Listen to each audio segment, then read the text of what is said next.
हरे Krishna everyone. तो आज हम चर्चा करने वाले हैं कि हमारा सबसे बड़ा शत्रु भला कौन है। मैं तेरी दुश्मन दुश्मन तू मेरा, मैं नागिन तू सपेरा। तो हमें लगता है शायद मेरा दुश्मन ना बाहर एग्जिस्ट करता है, पर एक्चुअली हमारा दुश्मन बाहर एग्जिस्ट नहीं करता है। हमारा दुश्मन तो हमारे अंदर ही एग्जिस्ट करता है। तो क्या है हमारा सबसे बड़ा दुश्मन? फेलियर्स? नहीं, फेलियर से बड़ा दुश्मन है कंफर्ट जोन। चाणक्य पंडित कहते हैं मनुष्य का सबसे बड़ा शत्रु है आलस। और आलस और कंफर्ट जोन की ऐसी जोड़ी है, अरे क्या दोस्ती है दोनों की, अनब्रेकेबल जोड़ी है। एक्चुअली देखा जाए जो आलस है, जो कंफर्ट जोन में वेल सेटल रहने की जो हमारी इच्छा है, ये हमारी सबसे बड़ी शत्रु है। वैसे देखा जाए लाइफ इज वेरी अनसर्टन। किसी लाइफ में कब सक्सेस आएगी, कब फेलियर आएगी, कब लोग तारीफ करेंगे, कब वो व्यक्ति बदनाम हो जाएगा, कुछ नहीं पता। और कहीं ना कहीं ये जो अनसर्टेनिटी है, it is the spice of life. अगर सब कुछ असेंबली लाइन में प्री प्लान्ड हो और आपको एक्सपोज कर दिया जाए कि सर अब ऐसा ही होने वाला है, बस दैट्स इट, तो कहीं ना कहीं the spice of life would disappear. तो इसलिए बहुत जरूरी है that we should accept the uncertainty in life. और अनसर्टेनिटी का एक बहुत इंपॉर्टेंट पार्ट है वेल फेलियर्स। तो लोग फेलियर से दूर रहना चाहते हैं, लेकिन इस दुनिया के अंदर जितने भी सफल लोग हैं, दे हैव ऑल एक्सपीरियंस्ड फेलियर। जैसे एलॉन मस्क का नाम आता है, he is the richest man on the planet. तो लोग हालांकि फेलियर से बचना चाहते हैं, लेकिन जितने भी सफल लोग हैं, they all experience some kind of failure. So even Elon Musk जैसे लोग who are very successful, the richest man on the planet, has also experienced failures. Last time when he made the reusable rocket, 2 bar utter failure, पैसा almost खत्म ही हो गया। 4 minutes in, It does appear to be spinning. disaster. The rocket starts to spin, then disintegrates in a spectacular explosion. But still he took the risk कि तीसरी बार भी हम try करेंगे। He would be absolutely bankrupt, but still he went for it. तो यानी failure से वो डरे नहीं, and of course he was successful afterwards.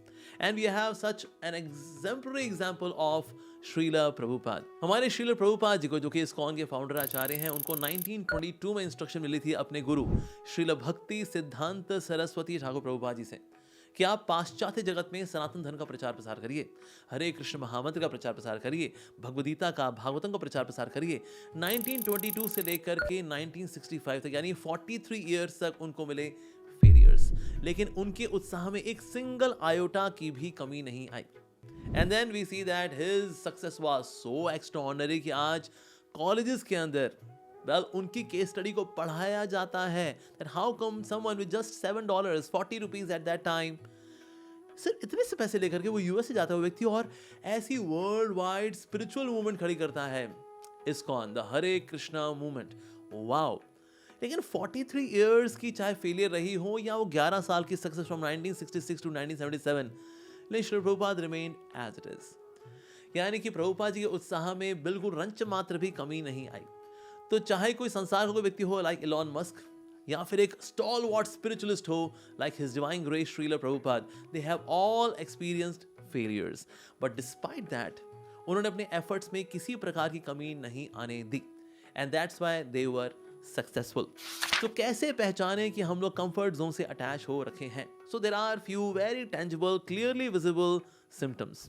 Hare Krishna everyone, नया साल आ रहा है 2026 और इसमें हम देते हैं तरह तरह के गिफ्ट्स। हो सकता है आप किसी को मिठाई दें जो कि चलेगी सिर्फ एक रात को, यानी अगले दिन वो चली जाएगी कमोड में। अरे वो क्या बन के निकलेगी आप जानते ही हैं। और हो सकता है हम डायरी दें किसी को 2026 की, लेकिन वो चलेगी 1 साल और उसके बाद वो भी रद्दी हो जाएगी। लेकिन एक ऐसा गिफ्ट है जो कि आप स्पॉन्सर कर सकते हैं और वो किसी का जीवन बदल सकता है, और वो है manual of life Shrimad Bhagavat Gita. जी हाँ, अगर आप स्पॉन्सर करते हैं then on your behalf we will distribute those Bhagavad Gitas in jails, in schools, in Kumbh Melas, in such gatherings जहाँ पर लोग actually इसके लिए भूखे बैठे हुए हैं। So we will give this knowledge to them on your behalf, but yes, you can sponsor this Bhagavad Gita because when you give Krishna, you get Krishna. So please do help us in this great cause of distribution of Srimad Bhagavad Gita. पहला symptom है कि अगर आपको कोई आपकी comfort zone से हिलाता है तो आपको बहुत ज्यादा गुस्सा आता है, अननेसेसरीली गुस्सा आता है, because you are so much in love with your comfort zone। बल्कि हम पूरी दुनिया को डिवाइड कर देते हैं मित्रों में और शत्रुओं में based on this single criteria. अगर कोई व्यक्ति मेरी कंफर्ट जोन को एंटरटेन करेगा, ये मेरा दोस्त है, और अगर किसी ने मेरे को मेरी कंफर्ट जोन से हिलाना चाहा, ये मेरा दुश्मन है, मेरा शत्रु है। So this becomes the testing criteria, the yardstick to divide the friends and the enemies. That's symptom number 1. अब symptom number 2 है that you have excessive time being spent on OTT platforms and social media platforms. होता क्या ना, कोई व्यक्ति जब comfort zone से attach होता है तो ना नकली चीज़ें उसको बहुत अच्छी लगती हैं, जैसे कि इंस्टाग्राम रील्स हैं या यूट्यूब शॉर्ट्स हैं. अब ये शॉर्ट्स में जो व्यक्ति शॉर्ट बनाता है ना, वो अपना हैप्पी मोमेंट ही दिखाता है, और कभी कभी तो ये happy moment fabricated happy moment होता है, और ये दिखा करके देखो मैं कितना खुश हूँ, I am having such fun, you know. और इस प्रकार से वो व्यक्ति अपना वीडियो बनाता है या वो रील बनाता है, और उसको देख करके हम खुश होते हैं, वाह यार ये कितना खुश है ना, वाह. पर एक्चुअली इट इज ऑल नकली. ओटीटी प्लेटफॉर्म से मूवीज देखा जाए, well movies is all VFX, that's it. Body double है, वो स्टंट करेंगे, बाकी वीएफएक्स से तो सिक्स पैक भी दिखाई जाते हैं, और पता नहीं क्या क्या हो जाता है बाय दिस वीएफएक्स इफेक्ट. और वो वीएफएक्स इफेक्ट हमें बड़ा अच्छा लगता है. Iron man, Spiderman, Peter Parker, अच्छा लगता है, वाह. लेकिन एब्सोल्युटली नकली है. ऐसी कोई एंटिटी, ऐसा कोई म्यूटेंट एग्जिस्ट ही नहीं करता. जस्ट लाइक से स्पाइडरमैन की मकड़ी काटी, उसका डीएनए बदल गया, नाउ हो गया जी स्पाइडरमैन. नकली. लेकिन कंफर्ट जोन में नकली चीज़ें अच्छी लगती हैं. ये वीएफएक्स इफेक्ट वाली, ये ग्रीन स्क्रीन वाली जो शूटिंग होती है, उसमें जो नकली इफेक्ट्स होते हैं बहुत अच्छे लगते हैं. Wow, larger than life. पर सर वो रियल नहीं है. सर कंफर्ट जोन में यही तो अच्छा लगता है.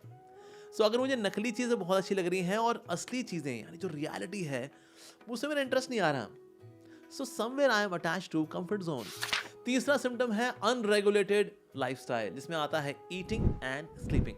अगर आप कभी भी सोते हैं और फिर आप कभी भी उठते हैं, आप कभी भी कुछ भी खाते हैं, कभी भी कटोरी में कुछ नमकीन वगैरह लिखा चपड़ा चपड़ा चपड़ा खाए, हम बस ऐसे बैठे रहो, खाते रहो, जोमेटो स्विगी से कुछ ऑर्डर करते रहो, सामने पिक्चर चलती रहे और वहीं बैठे बैठे सो जाओ, और जो प्रीपेड है उसको पोस्ट पेड कर लो. ओ इसको बोलते हैं जी अनरेगुलेटेड लाइफस्टाइल. सो ये बहुत अच्छा लगता है अनरेगुलेटेड लाइफस्टाइल. ये टाइम से सोना, टाइम से उठना ना रे. सो अगर हम अनरेगुलेटेड लाइफस्टाइल से बहुत अटैच हो रखे हैं, that means this is comfort zone. Comfort zone में कोई पर्टिकुलर पैटर्न जो है फॉलो करने का मन नहीं करता. बॉडी को जो कंफर्ट देता है, मेरे मन को जो कंफर्ट देता है, वही अच्छा लगता है, भले ही उसमें दिन का स्केड्यूल पूरा हिल जाए. But I like what gives pleasure to my body. चौथा सिम्टम है that we have got some absolutely unrealistic reasons for postponing the task which is required. ठीक है, होता क्या है, इवन आप यूट्यूब शॉर्ट्स वगैरह देखते हैं ना, उसमें ज्ञान तो मिलता है. एक होता है गुड टू नो और एक है हैव टू नो. एक होता है गुड टू डू और एक होता है हैव टू डू. तो good to do, good to know में अगर आपकी ज़्यादा अटैचमेंट है, and what you have to know and what you have to do, उसमें आपका ध्यान नहीं जा रहा.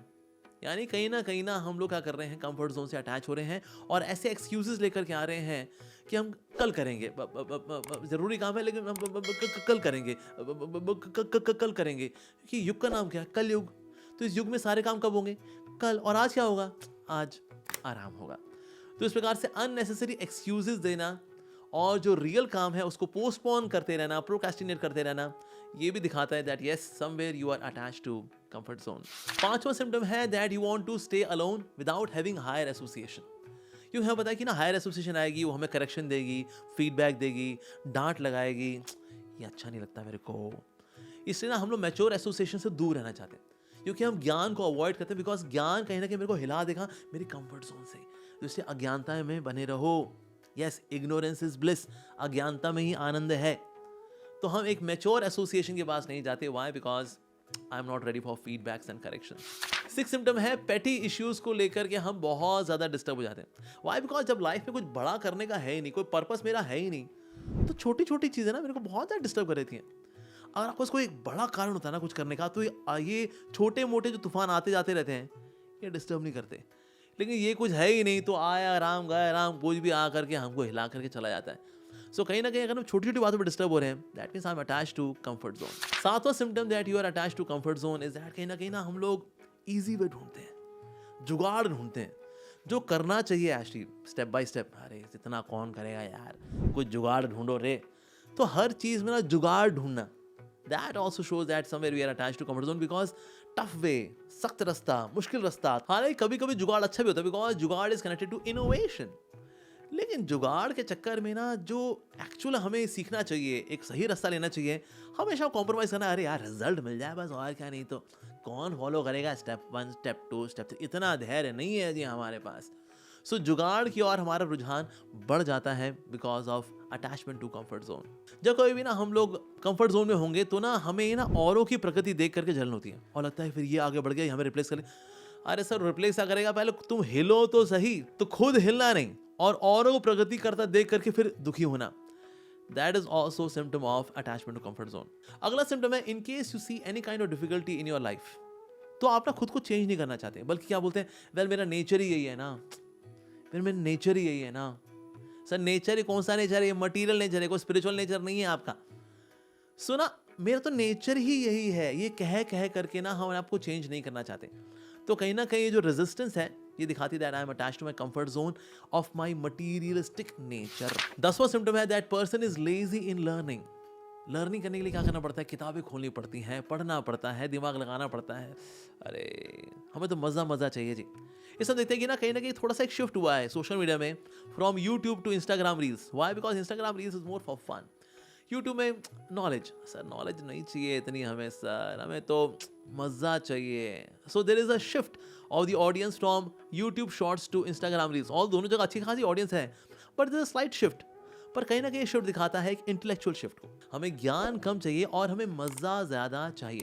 हालांकि नॉलेज के लिए सबसे अच्छा तरीका तो है हमें बुक्स ही पढ़नी चाहिए, लेकिन किताबें आज, अरे सर टेक्स्ट बुक तो खोली नहीं जा रही, बाकी बुक्स तो फिर भूल ही जाओ। सो कहीं ना कहीं लर्निंग एटीट्यूड आपका कॉम्प्रोमाइज हो जाता है when you are attached to comfort zone. तो ये 10 सिम्टम है which clearly show that we are attached to comfort zone. तो ये तो हो गया जी डायग्नोसिस ऑफ द प्रॉब्लम, लेकिन भला इसका सोल्यूशन क्या है? तो किस प्रकार से कंफर्ट जोन को हम लोग छोड़े? वेल, पहला है that we should associate with those who are active in life, who live with purpose in life. संगति, अगर आपकी संगति अच्छी होती है तो उस संगति में इंस्पिरेशन भी आती है, उसे सीखने का मौका मिलता है, और कहीं ना कहीं जो सीखना होता है तो उससे ना शक्ति मिलती है। Somewhere when we are not having mental energy to do certain task, उसकी वजह से हम कार्य कर नहीं पाते और हम प्रोक्रेस्टिनेट करते रह जाते हैं। लेकिन अच्छी संगति में ना एक वाइब्रेशन क्रिएट होती है, एक इंस्पिरेशन आती है, and that's why we are able to do the task which you are meant to do. Second solution is कि आप ना प्लान करें कि जो नॉन निगोशिएबल आइटम है ना उनको तो करना ही करना है, और अगर मैंने इनको नहीं किया आई डिजर्व अ पनिशमेंट। जैसे हमारे मंदिर के अंदर हमारे जो ब्रह्मचारीज हैं, सुबह मंगल आरती तो पहुंचना ही पहुंचना, ये सबके लिए कंपलसरी है जी। 4:30 पे सुबह 4:30 बजे होती है मंगल आरती। तो जितना मिनट आप लेट होंगे मल्टीप्लाई बाय 25 टाइम्स आपको हरे कृष्ण महामंत्र लिखना है। अगर आप 4:30 बजाय 4:31 पे पहुंचे 25 बार लिखेंगे। 4:32 पे पहुंचे अगर तो 25 मल्टीप्लाई बाय 2 यानी कि 50 बार लिखेंगे हरे कृष्ण महामंत्र। अब हालांकि ये पनिशमेंट है, it's a sweet punishment, but in a way it is punishment. पर ये जो पनिशमेंट है ना ये हमें डिसिप्लिन बनाती है। तो जहां कहीं भी अगर आप कंफर्ट जोन में अटैच हुए और आपको जो करना था वो आपने नहीं किया, सम पनिशमेंट शुड बी देयर। तो पनिशमेंट जब आती है उससे कहीं ना कहीं अपने आपको पुश करते हैं to come out of the comfort zone. So punishment does not mean कि आपको अपने आपको फिजिकली या मेंटली हार्म करना है। No, they can be constructive punishments as well, जिसमें कुछ अच्छा भी होता है बट सॉर्ट ऑफ एक डिस्कंफर्ट भी आता है, और वो जरूरी है। तीसरा सोल्यूशन है that we should be accountable to someone. आप जो कुछ भी करें ना उसकी अकाउंटेबिलिटी होनी चाहिए। यानी आप मैसेज करें किसी को, चाहे व्हाट्सएप मैसेज करें, एसएमएस करें कि आज मैंने ये करना था और मैं इतना कर पाया, और जिस दिन नहीं कर पाए I am ready to be chastised. अब कलयुग में कहना ये डांट खाना पसंद नहीं है हमको, डांट खा चुप जाती है, हमें सीनियर ने भला डांट कैसे लगा दी। सर डांट आपको जो पड़ती है ना इसका मतलब वो आपके हितैषी हैं कहीं ना कहीं। तो इसीलिए कोई हमें डांट रहा है, करेक्शन दे रहा है, फीडबैक दे रहा है, अच्छी बात है। तो अकाउंटेबिलिटी रखेंगे ना, दैट्स वेरी गुड। जिस दिन आप सुबह नहीं उठ पाए, आप लेजी हो गए, आपने बताया कि आज मैं लेजी हुआ, उस पर आपको थोड़ा फीडबैक मिला, करेक्शन मिली, कुछ सुझाव मिले कि सुबह कैसे उठना है, this is good for us. तो कहीं ना कहीं अकाउंटेबिलिटी इज रिक्वायर्ड ताकि हम लोग अपनी कंफर्ट जोन से बाहर आ सकें। चौथा है अवॉइड इजी प्लेजर। जैसे इजी प्लेजर क्या है? मोबाइल फोन आपके हाथ भर की दूरी पे पड़ा हुआ है, ठीक है जी। आपने किताब खोली, बगल में ये अप्सरा बैठी हुई है, तो आपको मन करेगा यार ये किताब तो कितनी बोरिंग है यार, हाँ ये कुछ कर लेते हैं, फिर ऐसा ऐसा, ये इजी प्लेजर है। तो इसीलिए थोड़ा सा इसको डिफिकल्ट बनाया, यानी कि थोड़ा इसको अलमारी की छत पे डाल दें, इसको ड्रॉअर में डाल दें, दूर रखें जहाँ आपको उठना पड़े। उठेंगे, अरे इतना कहाँ यार, अपन आलसी लोग हैं। तो अपने आलस का ही अच्छा इस्तेमाल है कि ना हम आलस का इस्तेमाल करेंगे इन चीज़ दूर रहने के लिए। वो इतना कौन उठेगा वो मोबाइल फ़ोन के पास जाने के लिए, इसको वो अच्छा है वो उसको वहीं रहने दो। तो जो चीज़ हमें करनी चाहिए उनको पास रखें, और ये जो डिस्ट्रैक्शन वाली चीज़ें हैं लाइक स्मार्टफोन, इसको दूर रखें। तो इसलिए इजी प्लेजर भी हमें डिस्ट्रैक्ट करता है, इजी प्लेजर को थोड़ा डिफिकल्ट बनाना चाहिए हमें। पांचवा सॉल्यूशन है that we should create systems to do things. जैसे हम ना लाइब्रेरी अगर जाते हैं, वहाँ पढ़ाई हो जाती है, क्योंकि वहाँ चमेली पढ़ रही है, बबलू पढ़ रहा है, राजू पढ़ रहा है, अरे वाह, अगर ये लोग पढ़ रहे हैं तो मैं क्या करूँगा, पढ़ूंगा। सिस्टम्स क्रिएट करने चाहिए हमें। जब सिस्टम क्रिएट होते हैं ना, वो सिस्टम हमें ड्राइव करता है कि वो एक्टिविटी हम करें।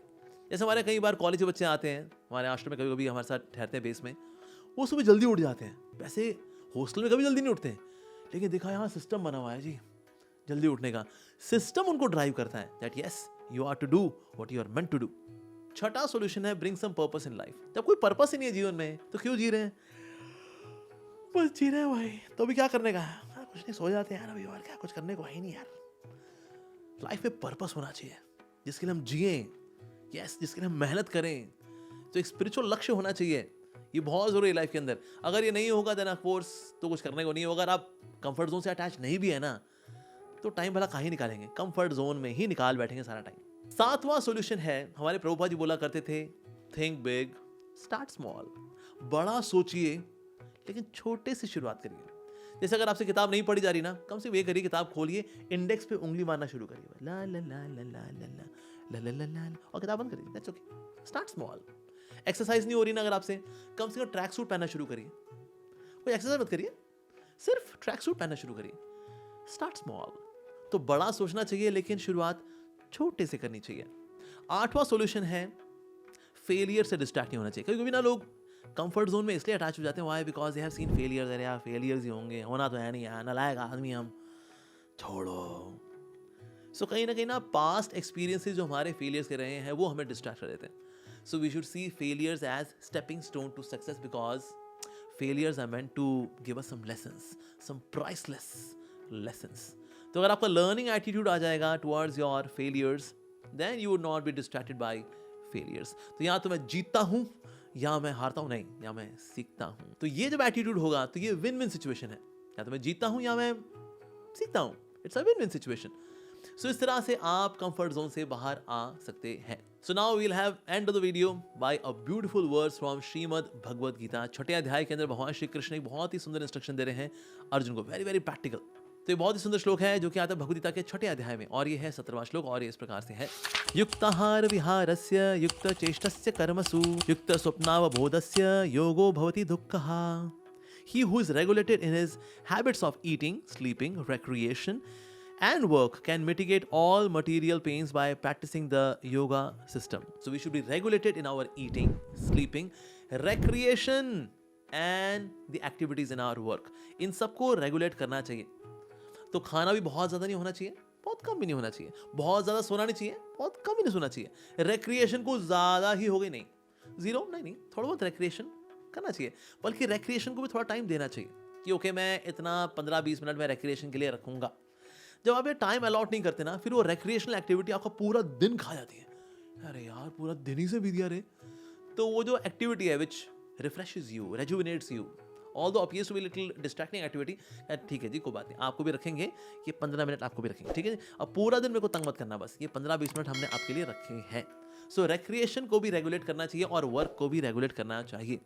हमें नहीं काम करना जी 12-12 घंटे गधे की तरह, क्योंकि मनुष्य योनि में और गधे की योनि में अंतर होता है। तो मनुष्य जीवन में हमें गधे की तरह कार्य नहीं करना है। तो वर्क की जब बात आती है तो उसको भी रेगुलेट हमें करना चाहिए, यस। सो इसलिए हर चीज का समय अगर हम रखेंगे, then of course that brings a natural discipline in the body as well as in the mind. So ये कुछ सूत्र थे जो कि हमने आपसे शेयर किए, that how we can exit the comfort zone which is our greatest enemy. इस वीडियो को आप शेयर कर सकते हैं हर उस व्यक्ति के साथ जिसको देख के आपको लगता है कि वो व्यक्ति कंफर्ट जोन के साथ जूझ रहा है, अपने सबसे बड़े एनिमी के साथ वो जूझ रहा है। So please do share this video with that person. And at the end please remember, we do not leave the comfort zone by force. We leave it with clarity and commitment. Thank you very much. Hare Krishna. Srila Prabhupada, Messiah of Millennium. Srila Prabhupada.